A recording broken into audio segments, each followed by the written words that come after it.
GREM presenta un espacio dedicado a nuestros orígenes. Bienvenidos a una hora para la reflexión de los acontecimientos que forjaron nuestra existencia. Diálogos con la historia. Un espacio dedicado a nuestros orígenes. Encuentros con nuestro pasado. Diálogos con la historia.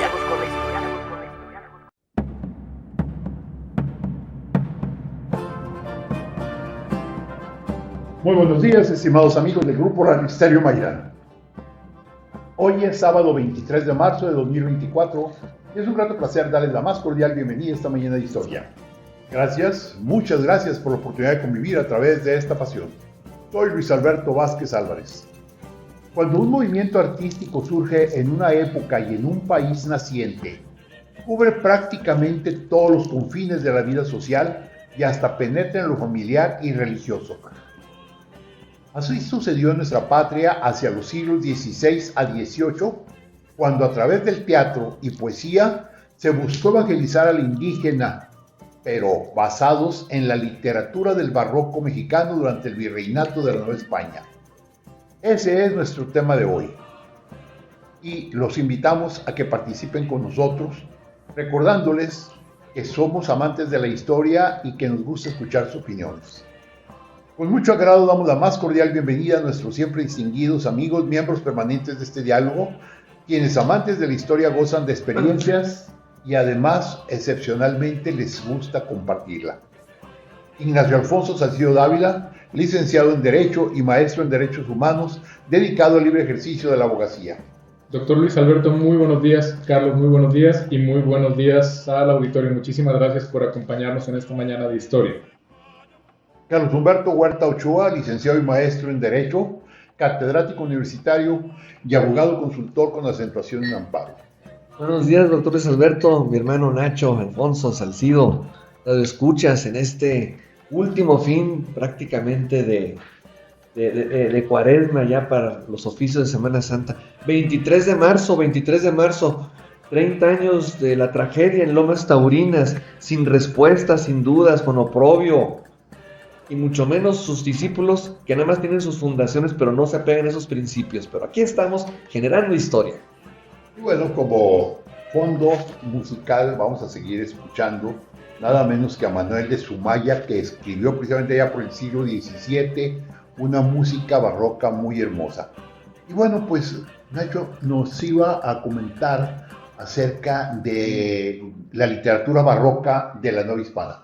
Así es, doctor, pues como habíamos hablado en el programa anterior, de las primeras manifestaciones de arte mexicano tienden a confundirse todavía en muchas de sus características con el arte netamente español. Vamos adquiriendo una identidad, es verdad, las personas que están en esta tierra empiezan a generarse una idea de que México no es España, de que México, independientemente de que por razones políticas o por cuestión de la conquista pertenezca al Imperio Español, pues se trata de otra cosa. Incluso uno de los primeros autores que genera lo que se considera el primer poema americano, el primer poema que se realiza no nada más en el virreinato de la Nueva España, sino en América, y aparte hablando de México, de la Ciudad de México, pues precisamente nombra a su poema, que es un poema bastante largo, La Grandeza Mexicana. Un poco más adelante vamos a hablar de este autor que se llama Bernardo de Valbuena, pero esta confusión sobre la literatura novohispana como literatura mexicana o literatura española, pues todavía subsiste, al grado, por ejemplo, de que este autor nace todavía nace en la España peninsular. Entonces la literatura novohispana es literatura mexicana que se produce en los 3 siglos de la época virreinal, que sabemos que va de 1521 a 1821. Considerando desde luego que los territorios americanos formaban parte del Imperio Español. El conocimiento de esta literatura nos permite ver cómo era la realidad, porque se han hecho incluso algunos contrastes. Bernardo de Valbuena, que es el primer autor que vamos a mencionar, en su Grandeza Mexicana realiza una épica descriptiva de cómo era la Ciudad de México, no la nación mexicana todavía como tal, pero busca incluso equipararla, por poner un ejemplo, a Venecia, a una de las ciudades más maravillosas del continente europeo. Naturalmente tenía ciertas pretensiones, como todos los artistas de la época que buscaban un posicionamiento a través del arte. Y lo que pretendía también era que este territorio adquiriera una reputación que todavía no le asistía, porque esta obra data de principios del siglo XVII, de 1602. Estamos hablando que en 1521, que es cuando se consolida la conquista, pues habían pasado apenas menos de 79 años, 80 años, es lo que había transcurrido, y ya se estaba hablando de las descripciones de una gran ciudad. Pero ¿quién es este personaje? Él nace el 20 de noviembre de 1562 y él se asienta en la Nueva España. Nace posiblemente, no se sabe muy bien, igual que él, igual Juan Ruiz de Alarcón, igual Sor Juana Inés de la Cruz, no son muy conocidos sus datos biográficos. En cuanto a su nacimiento, no se sabe muy bien el lugar de su nacimiento, e incluso hasta mediados del siglo pasado no se sabía con certeza, porque se pensaba que él había llegado a la Nueva España cuando tenía 2 años. Después se descubre, justo por allí de 1950, que no, que él pasa la mayor parte de su infancia en España peninsular, y posteriormente, ya cuando tiene 20 años, alcanza a su padre en la ciudad de Guadalajara, pero él ya de 20 años. Nació entonces posiblemente en Valdepeñas, como hijo natural de Luisa Sánchez de Velasco, y su padre se llamaba, igual que él, Bernardo de Valbuena. Tuvo un hermano que se llamaba Francisco de Valbuena, que participó en la expansión y en la fundación de la ciudad de Compostela, así como en Tepic y en el Valle de Caclán. De su padre recibió muchas propiedades en San Pedro de Lagunillas junto a Compostela, que era capital de la Nueva Galicia, porque su padre formaba parte de la Real Audiencia de Nueva Galicia, y como sabemos, pues las Reales Audiencias eran los máximos órganos judiciales, y entonces estaban muy bien posicionados en la Nueva España. Hasta el decenio de 1950, que es lo que acabo de comentar, se había creído que Valbuena había dejado España cuando era un bebé de 2 años, y que su formación y personalidad se habían formado en la Nueva España. Sin embargo, un biógrafo de apellido Rojas Garcidueñas, en una biografía que se llama Bernardo de Valbuena, la vida y la obra, que se publicó en 1958, publica que sus investigaciones le arrojan que alrededor de los años 80 del siglo XVI, cuando él tenía 20 años, estamos hablando de Bernardo de Valbuena, pidió licencia para viajar al Nuevo Mundo y encontrarse con su padre, que había regresado cuando el padre tenía 2 años. Es decir, el padre, después de tener a Bernardo de Valbuena, después de que él nace, vive solamente 2 años con él en España peninsular, y él viene a Nueva Galicia por el cargo que tenía cuando Bernardo de Valbuena tenía 2 años. Entonces, 18 años está Bernardo de Valbuena en España peninsular, y posteriormente viene con su padre al virreinato de la Nueva España. La obra característica de Bernardo de Valbuena se llama Grandeza Mexicana. Para este programa conseguí la primera edición que publicó la Universidad Nacional Autónoma de México en 1941. Es una obra que se escribió a petición de una noble de la época que iba a ir a vivir a Ciudad de México, llamada Isabel de Tovar y Guzmán, y estaba triste porque había enviudado. Bernardo de Valbuena crea esta obra, este poema, a petición suya, ensalzando las virtudes de Ciudad de México, y está escrito obviamente en estilo barroco. ¿Qué es el estilo barroco en la literatura? Como hablamos del estilo barroco en la pintura, era el horror vacui, el llenar los vacíos, el exagerar las formas, el tratar de que todos los sentidos se sobresaturaran Pues con la literatura, ¿qué es lo que puede provocar eso? Las palabras, el uso excesivo de adornos, las exageraciones. También tomar en cuenta que en el barroco la originalidad no estaba considerada como un atributo esencial. Era muy común también que los autores de obras barrocas se basaran en los estilos de los personajes que ya tenían una cierta reputación, lo invocaran como tal y luego adoptaran esa obra con un estilo propio más adornado todavía, obviamente citando las fuentes, no como las tesis de algunos de los ministros que tenemos en la corte, ¿no? Allá sí citaban las fuentes, ¿no? Por ahí hace unos 400 años. Entonces, la grandeza mexicana se compone en total de, son 9 capítulos, y cada uno de los capítulos va hablando de lo que el autor pretende transmitir de la Ciudad de México. El primer capítulo describe la grandeza de México como una ciudad construida en una delgada capa de tierra sobre el agua de sus lagos. En el segundo se habla sobre el brío español. Aquí todavía, si bien se llama grandeza mexicana, es por la ciudad.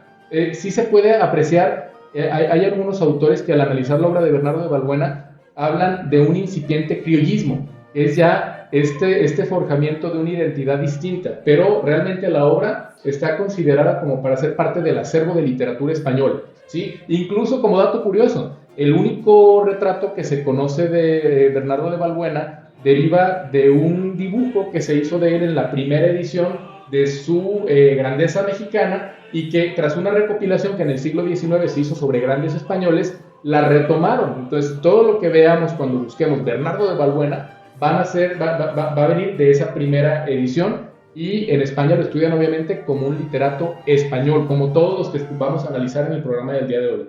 Entonces, en esta obra se analiza, pero de manera poética, las industrias, las artes, los oficios, incluso las virtudes de la ciudad sobre las aldeas, y como una parte también importante de la obra, tiene estos tintes de las épicas caballerescas en los que ensalza a los caballos, cosas que no nos podríamos imaginar, pero le dedica versos enteros a cómo la presencia de los caballos en la ciudad, en las calles de la ciudad, pues formaban parte de este crisol multicultural. Obviamente también habla de las universidades, de la cultura, de los catedráticos, de las togas y de las borlas. Es un poema de difícil digestión, sí, porque viene en un español muy antiguo en su versión original, pero también como un aspecto cultural, de acervo cultural, pues es de mucha relevancia, insisto, porque se considera que es la primera pieza de literatura novohispana, o incluso se podría catalogar, si ya lo vemos desde una cierta amplitud, como el primer poema mexicano que habla sobre la Ciudad de México. Es decir, describe cómo era la Ciudad de México, y cabe señalar una cosa: a pesar de que no era vocación del autor por ser una obra artística, la precisión, cuando se ha comparado la descripción de la grandeza mexicana con las cartas de los ayuntamientos y con manifestaciones que tendían más bien a ser descriptivas, objetivas, no hay mucha diferencia, salvo las exageraciones propias del estilo barroco. Entonces también lo podemos ver como una especie de ventana de cómo era el siglo XVI, la vida en el siglo XVI en la Nueva España. Vamos a hablar en el siguiente bloque de un autor también muy conocido por tener una obra que marcó el teatro barroco, que es una obra llamada La Verdad Sospechosa. Para muchos una obra moralista, para otros una simple comedia de caracteres, y bueno, aprovecho el tiempo que queda para abordar los datos biográficos. Vamos a hablar de Juan Ruiz de Alarcón. Juan Ruiz de Alarcón. Una pregunta, Nacho. ¿La Verdad Sospechosa no se escribió en Ayotzinapa? No, él era del Tasco, perdón, me estoy confundiendo, pero bueno. No. Ahora estoy viendo en Noruega, ¿verdad? Esta es otra, esta es la primera que tuvimos, y luego ya vinieron todas las demás. Mira, el tema aquí, y fíjate, no sé si se trata a lo mejor de alguna especie de adivinación, porque se trata de un mentiroso, pero de un verdadero mentiroso. Es una comedia de caracteres Y por poner el ejemplo, ¿qué es la sarcástico, comedia? ¿Qué es la comedia de caracteres? En la que las características del personaje principal o de los personajes es lo que van consolidando la trama de la novela. Por poner un ejemplo, un cuento de caracteres parecido a este, ¿cuál sería? Pinocho. Pues ¿por qué? Pues porque es el del mentiroso. Y todo el cuentito versa sobre las consecuencias de las mentiras y esto y lo otro. Pues es lo mismo. La verdad sospechosa, de manera muy inteligente, obviamente, porque esto no es un cuento infantil, de manera muy inteligente y muy sagaz, Juan Ruiz de Alarcón, vamos a hablarlo en el siguiente bloque, nos relata las aventuras del protagonista que por querer impresionar a toda la sociedad cae preso de sus propias mentiras y acaba casado con una mujer con la que no se quería casar por defender su honor, porque si no, pues iban a... Ya saben que antes si proponían matrimonio y no cumplían, la familia de la mujer decía, le arruinaste su honra y entonces te va a costar la vida. Entonces, no había demanda de la moral. Así es. Ok, qué interesante. De pronto me quedé pensando con los comentarios que hacen los dos de ese efecto Kruger, que es el de los mentirosos que tratan de demostrar o presumen saber mucho y terminan cayendo en que no saben absolutamente nada. Realmente es muy, muy interesante. Vamos ahorita a escuchar pues a Juan Ruiz de Alarcón con Nacho. Gracias, Nacho, por la primera presentación. Pensaba también de Bernardo de Balbuena, que en la historia de la literatura universal ha sido precisamente ciertos libros los que han generado los sentimientos nacionalistas. No se nos olvide que Octavio, el rey el primer emperador romano, le pidió a Virgilio que escribiera sobre el origen de Roma, y de ahí nació un sentimiento especial romano. ¿Sí? Pero bueno, vamos a hacer una breve pausa y continuamos en un momento más. El diálogo continúa después de esta pausa. Escúchanos en línea a través de www.noticierosgrem.com.mx. Diálogos con la historia. Q 91.1 FM.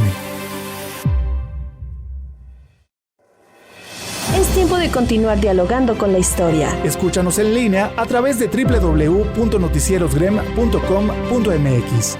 Diálogos con la historia. Q 91.1 FM.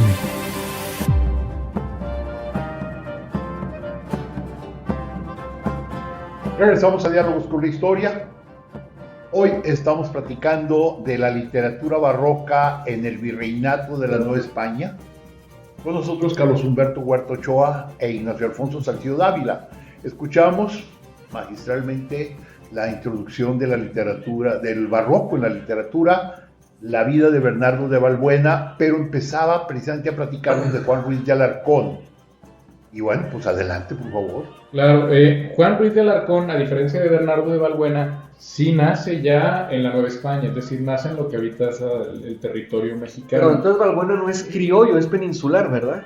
Sí, Balbuena es peninsular. Pero que se cría como criollo, pues prácticamente, ¿verdad? Así que... Pues no, porque, bueno, al menos lo que dicen las investigaciones biográficas más recientes es que realmente su formación y su infancia, adolescencia y los primeros años de vida adulta los pasa en España peninsular y posteriormente viene a la Nueva España, se dice que buscando fortuna. Un punto en común que tienen tanto Juan Ruiz de Alarcón como Bernardo de Balbuena es que los dos aspiraban a adquirir buenos cargos en la corte. Ambos realizaron, incluso al final de la biografía de Juan Ruiz de Alarcón, vamos a ver cómo cuando ya se consolida, porque era muy buen abogado Juan Ruiz de Alarcón, cuando ya se consolida en la España peninsular en un puesto que le asignan dentro de un ayuntamiento, su producción literaria va en declive, lo que habla de que la producción literaria de aquella época, el artista trabajaba, no como ahorita se romantiza la idea del artista que lo hace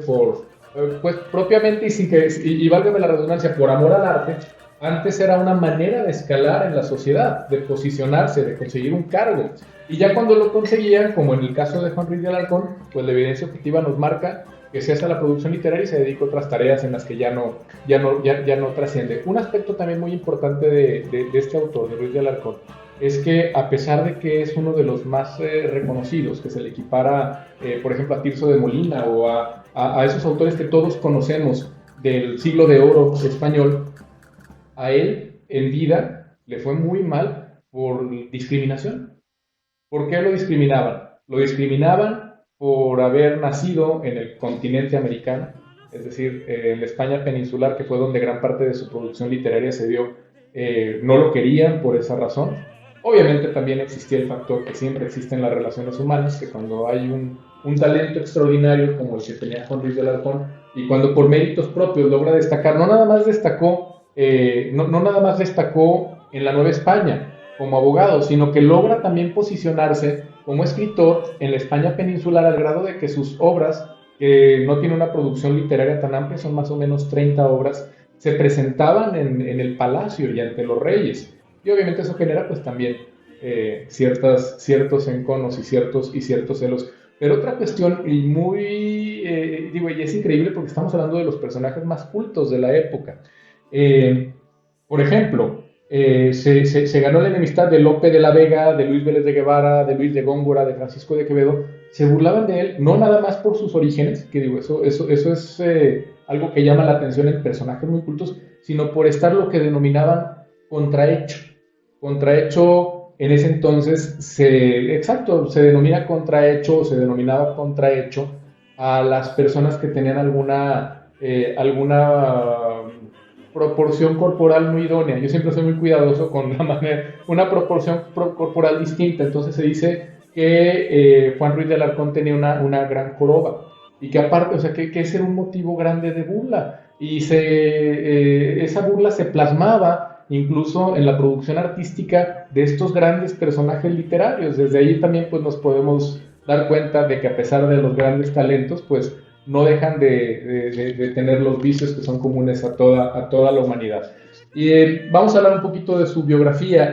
Sobre su infancia, igual que con Bernardo de Valbuena, no se tienen muchas noticias. Se dice por parte de él, de boca de él, que nació en Ciudad de México entre 1580 y 1581, pero la mayoría de los estudiosos dicen que nació en Taxco, en el actual estado de Guerrero, y que ese es su verdadero lugar de origen. Los opositores, aparte de discriminarlo por el tema de no ser peninsular, también decían que su abuelo materno era judío y que su abuelo paterno era hijo de un sacerdote de Buenache de Alarcón y de una esclava mora. Es decir, que tenía también, no tenía sangre limpia, por decirlo de alguna manera. Pero, sin embargo, la verdad es que la notoriedad de los distintos miembros de su linaje se pueden advertir debido a lo bien recibido que él fue y las buenas relaciones que tenía con la nobleza castellana que estaba asentada en la Nueva España. De 1596 a 1598 estudia en la Real y Pontificia Universidad de México, que como sabemos, visto de manera muy laxa y cambiando lo que debe ser cambiado, es el antecedente inmediato del UNAM. Y a partir de allí estudia Derecho y concluye sus estudios en la Universidad de Salamanca. De 1600 a 1608 los pasa en España peninsular, y en 1606 marcha a Sevilla con el propósito de ejercer como litigante en asuntos mercantiles y canónicos.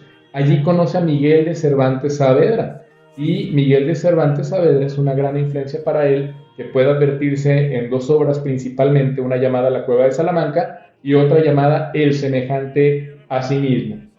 Para no alargar mucho, posteriormente regresa a la Nueva España, ejerce también con éxito la profesión de litigante, adquiere una buena posición económica, se dice que tenía a su disposición una casa grande y carruajes, pero por razones que no se conocen muy bien, decide emprender de nueva cuenta su vida en España peninsular y llega y empieza a pasar ciertas penurias. Allá es en donde empieza, precisamente por esta falta de oportunidades, a intentar buscar consolidar su posición social a través de la literatura, y es en donde escribe sus principales obras. La obra más conocida, la que se conoce como la obra cumbre, no nada más de Ruiz de Alarcón, sino como una de las obras cumbres de la literatura barroca, y no nada más novohispana, sino española en general, pues es esta que les habíamos comentado, de La verdad sospechosa. Y La verdad sospechosa trata sobre un mentiroso que, para hacerse del amor de un personaje llamada Lucrecia, que conoce casualmente en un mercado, empieza a generar una serie de mentiras, pero resulta que Lucrecia se la juega a él como mentiroso, porque se hace suplantar por otra mujer y al final de la historia, porque lamentablemente si no nos extenderíamos de más, resulta que toda la sarta de mentiras del personaje principal, que se llama Don García en la obra, porque está escrito obviamente a modo de obra de teatro, no es una novela, de Don García, lo llevan a casarse, pero con la mujer que estaba suplantando a Lucrecia. Si no hubiera creado toda esa sarta de mentiras, hubiera acabado casado con la Lucrecia real. Entonces, digamos que todo este hilo de cuestiones ingeniosas que va generando el autor, pues al final mandan este mensaje, es que la mentira no necesariamente lleva, o más bien siempre lleva a los caminos equivocados, y que de haberse conducido con verdad, pues él habría acabado donde quería acabar, que era con el amor de su Lucrecia.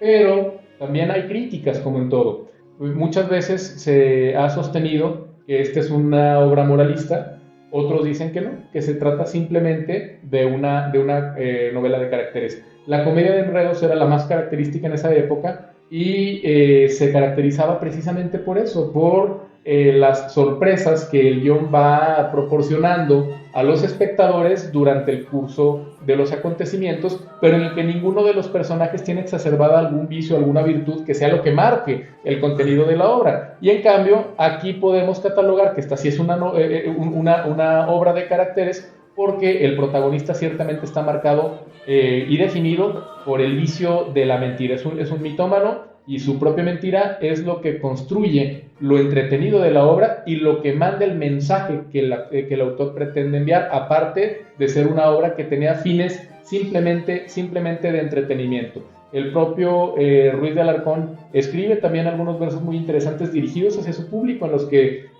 dice que bueno, que ojalá les guste la obra, pero que si no les gusta, pues prácticamente muchas gracias por el dinero que le es un personaje interesante, así es.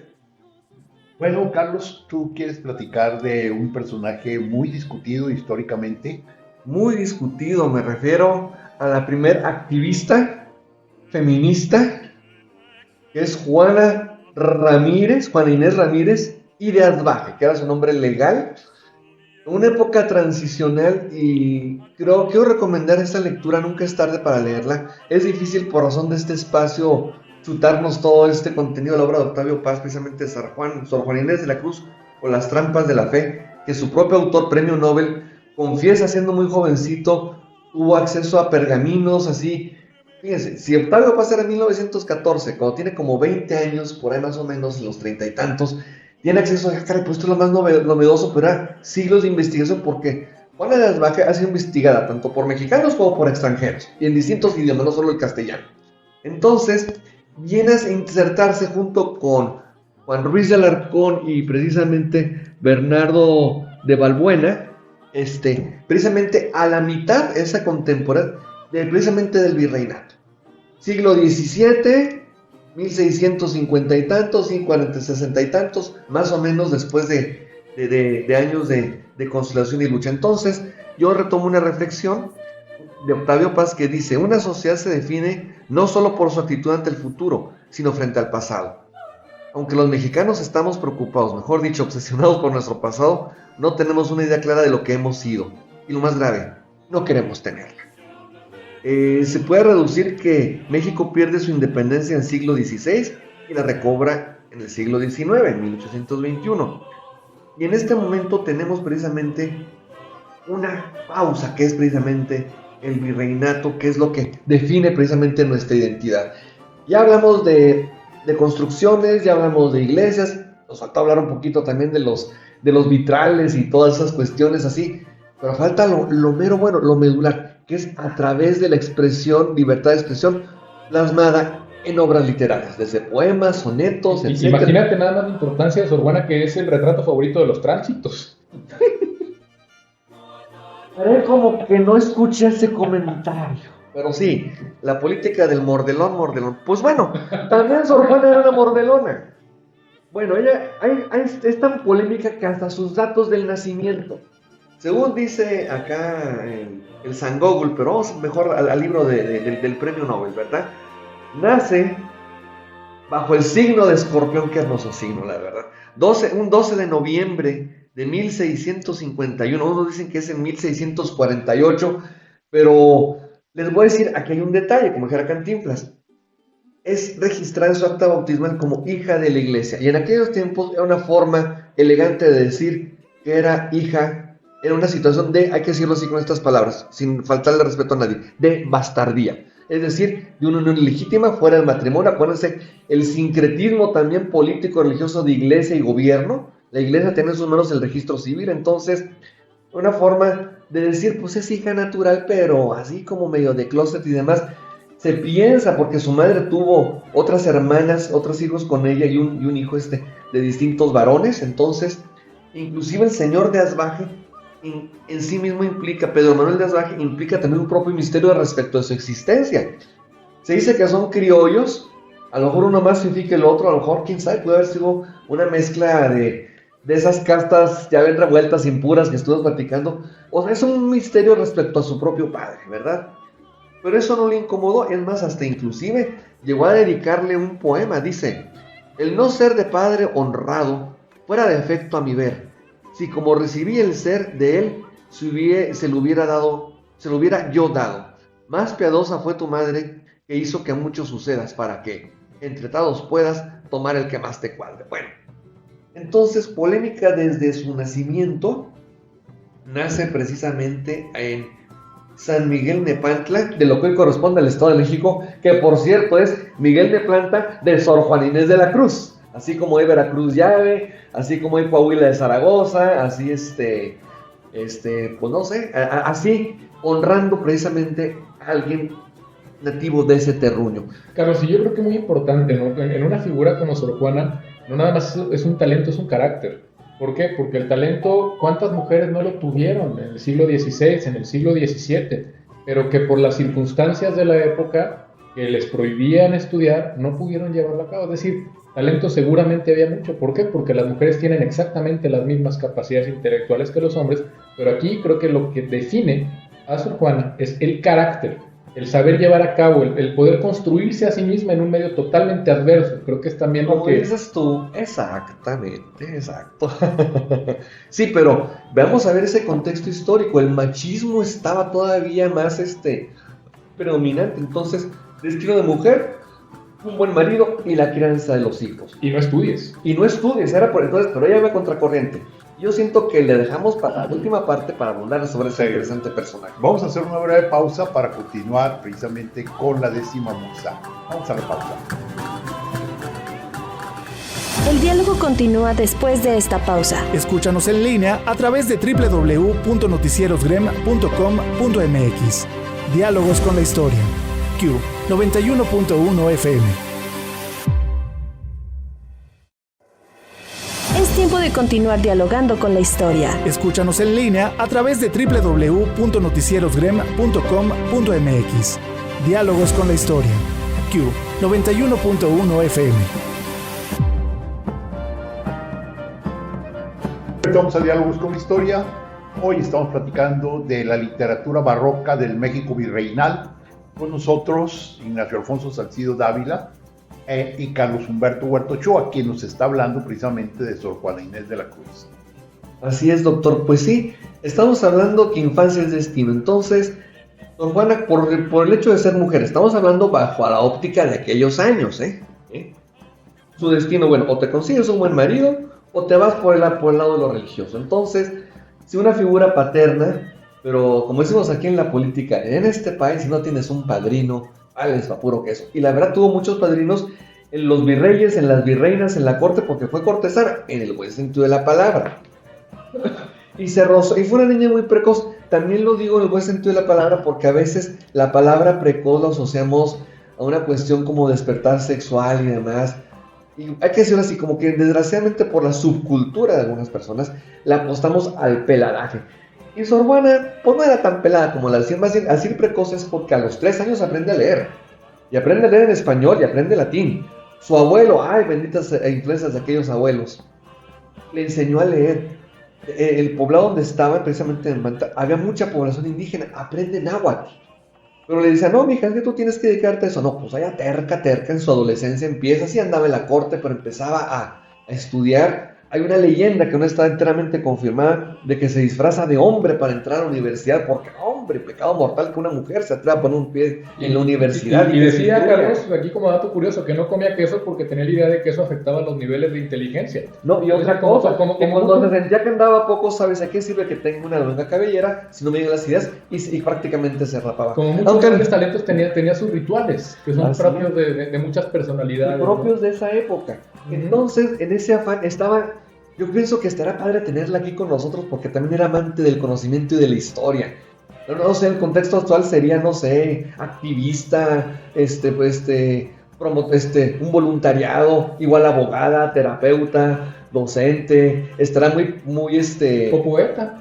Igual poeta, o también en el 8M estará en las manifestaciones, claro, sin destaparse el busto, ¿verdad? Pero bueno. Ahorita todo lo que estás diciendo empata muy bien con el ideal de éxito ahorita de que todos quieren ser un CEO, pero se olvida que el ser humano es arte ante todo. Es arte, así. Bueno, con esto cumple una parte, y se lo digo a una sorjuanista que tengo ahí en casa, que es mi hija Mariana, que me dijo, no, es sobre eso. Oye, Carlos, pero a los 8 años ganó su primer concurso de poesía. Y era buena para la oratoria y para la argumentación. A los 8 años escribe su primer texto porque había un concurso poético en el que el ganador iba a recibir un libro. Y ella concursa, gana y se lleva su libro. También el espacio en el que ella estaba en el convento era tan grande que tuvo una biblioteca de 4,000 obras. Sí, nada más y nada menos. No, hombre, se perdió su propia biblioteca, pero vamos a esa etapa. Bueno, hay muchas leyendas que se decía que era gay, que era lesbiana, pero simplemente era tanto su intelecto que, como quien dice, así como eliminamos de redes sociales y de WhatsApp, empezó a discriminar a aquellos galantes que no le llegaban, a aquellas amistades que no le sumaban, y empezó precisamente a decir, bueno, vamos a definir mi propio camino. Y entra la orden de las Jerónimas, que no era cualquier una orden, así como hablamos antes del programa, que era en silencio, vida contemplativa, no se dedicaban ni a construir escuelas, ni hospitales, ningún voluntariado, pero simplemente, como les sobraba tiempo, pues escribió 800,000 obras, y hay unas que se han estado descubriendo. Entonces, ahí es donde viene precisamente, y siempre tuvo sus mecenas que la patrocinaban, que la encubrían, que la alentaban, porque digo, el machismo estaba muy arraigado, y luego el San Benito ese de ser hija ilegítima y demás, y tenía que cumplir con esos cánones. Yo me imagino el contexto actual, decir, pues te quieres ir de misionera, documenta todo en redes sociales, y publica que fuiste a misa. Bueno, eso pasaba en aquel siglo, no pasa actualmente. Y luego también tuvo broncas con un jesuita, esos jesuitas. Y de hecho la virreina dice, no le hagas caso a ese jesuita. Pero estamos hablando, eso no pasa actualmente con los colegios como San Roberto del Armino, que te exigen esas cosas. Pero bueno, es el punto. El punto es, vamos a seguir adelante con lo que fue su obra. Su obra fue muy vasta, el buen sentido de la palabra, tuvo sus propias batallas, se fue quedando poco a poco sin sus mecenas, sin sus padrinos, por así decirlos. Pero miren, por razón de tiempo no quiero abundar en datos históricos, quiero abundar mejor en un brevísimo análisis de su ícono más fundamental, que son las redondillas. Voy a citar tal cual, y acá podemos debatir, podemos, ¿cómo se llama? Hacer nuestra propia, un ejercicio hermenéutico argumentativo, ¿verdad? Entonces, ahí es donde le declara su guerra al machismo novohispano, precisamente virreinal. Vamos a empezar, dice, hombres necios que acusáis a la mujer, sin razón de ver que soy la ocasión de lo mismo que culpáis. Le llaman, no podemos decir aquí la palabreja, así de vana, algo así, cuando es el hombre el que provoca que caiga en ese pecado, por así decirlo. Si con ansia sin igual solicitáis su desdén, ¿por qué queréis que obren bien si la incitáis al mal? Como dicen, cara, pues, o también, ahí manejaba lo que hemos manejado, la doble moral. ¿Por qué le dices tal o cual palabreja? Por la actitud, si tú le incitas para, como dijera Chabelita, para caer bajo las tentaciones del demonio del mediodía, ¿verdad? Combatís su resistencia y luego con gravedad decís que fue livianidad lo que hizo la diligencia. Ay, por favor, ahora sí. Ahora resulta que es la coqueta y facilita, por favor. Parecer quiere el denuedo de vuestro parecer loco. Al niño que pone el coco y luego le tiene miedo. Queréis con presunción necia hallar a la que buscáis para pretendida Tagis y en la posesión Lucrecia. ¿Qué humor puede ser más raro que el que faltó de consejo? Él mismo empaña el espejo y siente que no está claro. Con el favor y el desdén tenéis condición igual, quejándonos si os tratan mal, burlándonos si os quieren bien.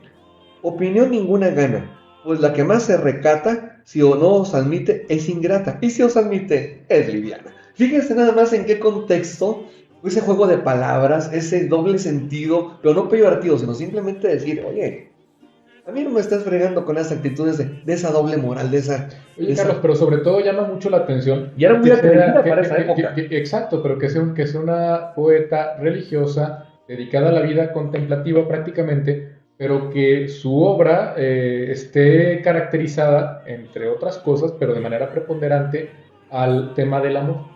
¿Y de qué manera lo aborda? Es decir, significa... un artista no puede proyectar en su obra aspectos que no hayan sido vivenciales.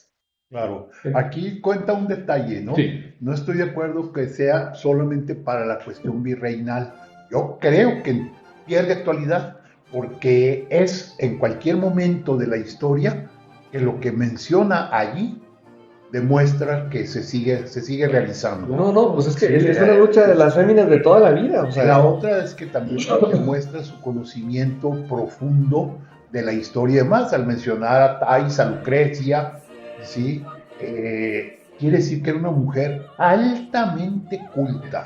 Para esa época era alta y un peligro para México, podríamos decir, ¿verdad? Entonces, para ese patriarcado, para esa élite. Y mucho de psicóloga también. Tenía mucho de docente, de terapeuta. Será una excelente aquí abogada con nosotros, imagínate, un colectivo. Entonces, pero bueno, el hubiera no existe, simplemente como en su vida, en sus cuerpos, porque muere muy joven, de 40 y tantos, o menos de 50, por el promedio de vida, y luego su legado, lo más importante, deja las obras, nada más creo que deja un santo niño encargado así a la orden religiosa, al obispo, si no mal no recuerdo, muchas obras, sus sonetos y demás, e inclusive hay una universidad del claustro de Sor Juana, actualmente está vigente, San Jerónimo, no por donde vivía el que decía arriba y adelante, no, el convento sigue siendo un ícono todavía de su presencia. Y en esta escuela, el claustro, porque ¿qué era un claustro, queridos radioescuchas? Era quedarte encerrado en la vida contemplativa. Todavía escucho de repente algunas universidades como académico universitario, que también soy aparte de litigante, que dicen, usted forma el claustro de maestro, perdóneme, pero no me gusta que le digan claustro. Hay que sacar a los jóvenes a la realidad porque el mundo está allá afuera. Y Sor Juana, desde su cultura, quiso combatir esa realidad que estaba en el exterior precisamente. Al ver por los pobres, al ver también por las pobres mujeres también de alguna manera, por esa serie de valores culturales.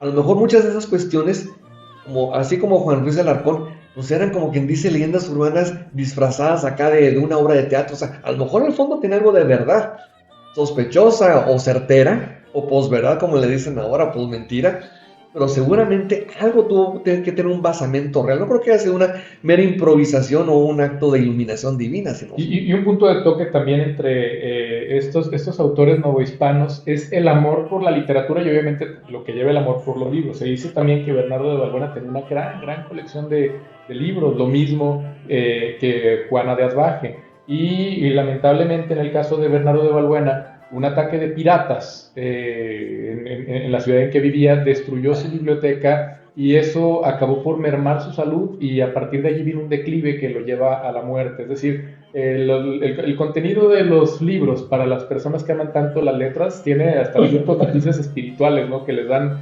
energía de vida. Así es.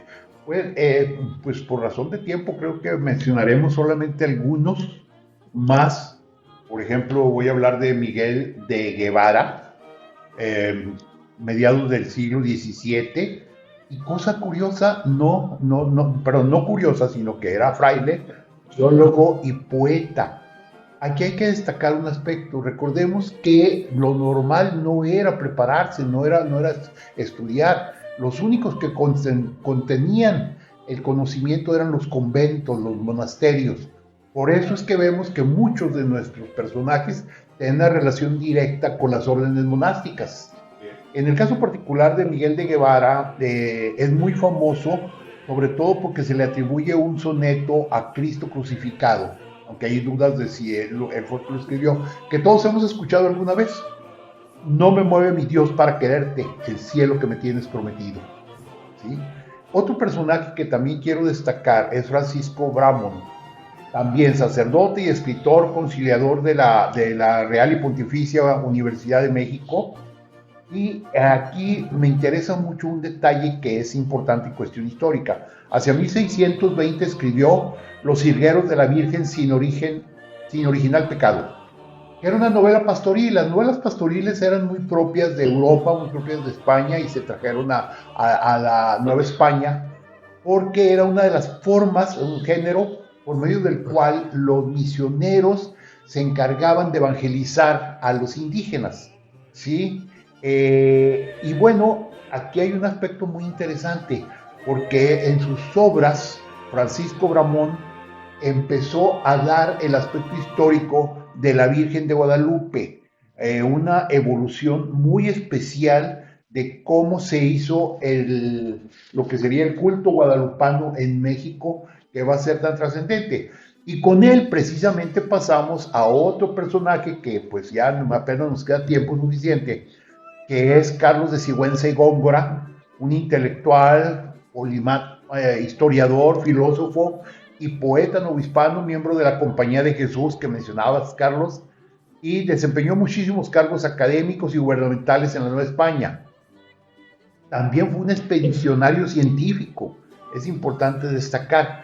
Y su obra más conocida, que me interesa mucho porque ya lo hemos comentado aquí en otro momento, es su famosa Primavera Indiana, escrita hacia 1662, que es un poema sacrohistórico con una lírica barroca virreinal.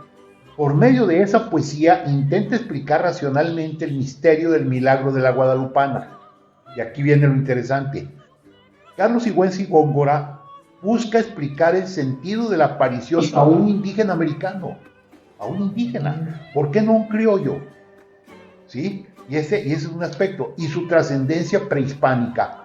Aquí recordamos nada menos que al genio de la independencia mexicana, se me fue el nombre, que hemos platicado muchas veces, que su famoso discurso del 12 de diciembre de 1808 rompió los problemas ante el virrey y ante el arzobispo de México, y que provocó precisamente un problema muy grande y lo expulsaron del país. Me refiero a Bando Teresa de Mier. Sí. ¿Sí? Sí. Que él, basado precisamente en esta idea que Carlos Sigüenza y Góngora había ya establecido, pues, qué sé yo, si estamos hablando de 1662, 48, 148, 160 años atrás, había analizado precisamente el hecho de que la divinidad cristiana en el mosaico cultural mesoamericano ya existía. Y qué interesante, doctor, que Carlos de Sigüenza se preocupa por analizar el impacto prehispánico, por dotar de cierto contenido de importancia a la población prehispánica, aspecto que no se advierte de ninguno de los autores que habíamos comentado. Por ejemplo, Bernardo de Balbuena, a pesar de analizar la Ciudad de México en 1602, no habla del pasado de la Ciudad de México. Juan Ruiz de Alarcón, pues no, porque él tampoco tenía una perspectiva de historia, simplemente se dedicaba a crear arte. Sor Juana... Cito lo que dice todo. Exacto. Es un paréntesis en la historia. Pero creo que esto es algo que también caracteriza a los jesuitas. Claro, tienen como todas las órdenes, sus cosas buenas, sus cosas no tan buenas, pero algo que tienen bueno es que son muy importantes en el forjamiento de la identidad nacional, que deriva precisamente del reconocimiento de esta mezcla, doctor. Y yo creo que algo trascendente, que todavía hoy se habla mucho de ello, es de que Carlos de Sigüenza y Góngora, en su obra destaca la idea de que Dios ha escogido a la nación mexicana por su inocencia y por sus merecimientos básicos para que se le parezca a la Madre de Dios, que es la Virgen de Guadalupe. A la nación mexicana. Así es. Y entonces esto es realmente trascendente. Bueno, pues se nos acabó el tiempo. Muchas gracias, Ignacio Alfonso Salcido Dávila. Al contrario, doctor, gracias a usted, a Carlos y al auditorio. Que tengan un excelente sábado. A Carlos Humberto Huerta Ochoa. Infinitamente gracias y disfruten de este fin de semana y de una buena lectura. Y muchas gracias a Claudia Martínez Martel, la coordinación general, a Roberto Ríos en grabación, y a ustedes, estimadas amigas, amigos, los esperamos ahora, después de Semana Santa, hasta el sábado 6 de abril, porque el próximo sábado 30 de marzo no tendremos transmisión histórica. Pero el 6 de abril tendremos un programa muy, muy atractivo, muy interesante, sobre las tradiciones que nos dejó el virreinato al México del siglo XXI. Muchas gracias, muy buenos días, muy feliz descanso de Semana Santa.